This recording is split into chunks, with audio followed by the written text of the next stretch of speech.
कोल India currently 408 के आसपास trade कर रहा है। आज इसने एक रैली की थी पर और वॉल्यूम्स भी आज सिग्निफिकेंटली ज़्यादा थे। If I look at the average volumes, उस हिसाब से आज volume significantly was on the higher side. तो कहीं ना कहीं अपसाइड में कोल इंडिया को एक रेजिस्टेंस जरूर है 410 415 का, उसके ऊपर क्लोज करना।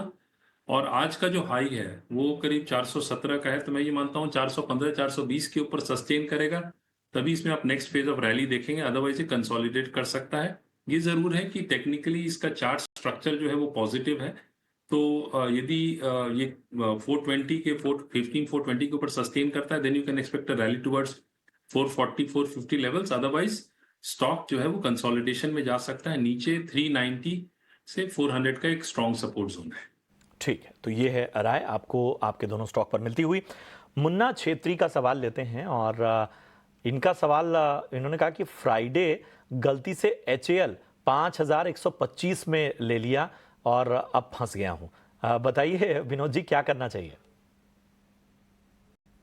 प्रधान जी, HAL आई मीन डिफेंस, अगर मैं बात करूं तो HAL का सबसे पहले नाम आता है। ऑर्डर बुक देखे तो 1.8 लाख करोड़, और ये साल अगर मैं कंपनी का मैनेजमेंट को समझूं, जिस हिसाब से कॉल रहे कंपनी का गाइडेंस रहा है, डेफिनेटली 90,000 से 1 लाख करोड़ का ऑर्डर बुक है। तो आने वाले क्वार्टर्स में ऐड करेंगे तो आप समझ रहे हो अपॉर्चुनिटी कितनी बड़ी है, कितनी बड़ी है। एक्सपोर्ट की अपॉर्चुनिटी, डोमेस्टिक सेगमेंट में अपॉर्चुनिटी बहुत बड़ी है।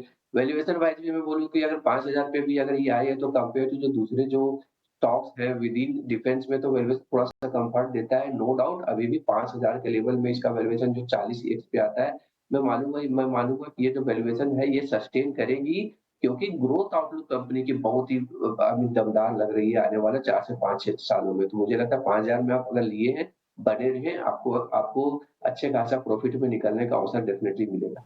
ठीक है, तो बने रहने की सलाह आपको मिलती हुई। फरमान इलाही का सवाल लेते हैं और अमर जी, मैं आपके पास आना चाहूँगा। कर्नाटक से इन्होंने अपना सवाल हावेरी डिस्ट्रिक्ट से भेजा है और BEL भारत इलेक्ट्रॉनिक्स लिमिटेड में इनकी बाइंग है। मैं लेवल्स बता देता हूँ। 370 रुपए पे इन्होंने BEL लिया हुआ है। 370 की बाइंग के हिसाब से बताइए क्या करना चाहिए?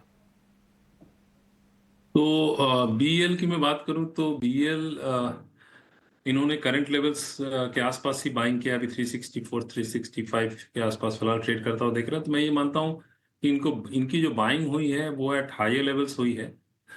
और फिलहाल तो ये बने रह सकते हैं। इसमें मैं ये जरूर कहूंगा कि इस लेवल पे यदि मैं स्टॉप लॉस देखूं तो वो स्टॉप लॉस जो है वो 350 के नीचे का आ रहा है। और अपसाइड में ये 370 372 जो है वो एक जोन ऑफ रेजिस्टेंस की तरह काम कर रहा है, because that's an all time high also of the stock. तो मैं ये मानता हूं कि he can hold on to his position, but ये लेवल थोड़ा सा रिस्क रिवॉर्ड रेशियो पर्सपेक्टिव से उतना फेवरेबल नहीं है। So he definitely needs to be slightly cautious. 350 के नीचे का स्टॉप लॉस रख सकते हैं। 370 372 के ऊपर ही कुछ रैली इसमें एक्सपेक्ट कर सकते हैं टुवर्ड्स 385 लेवल्स।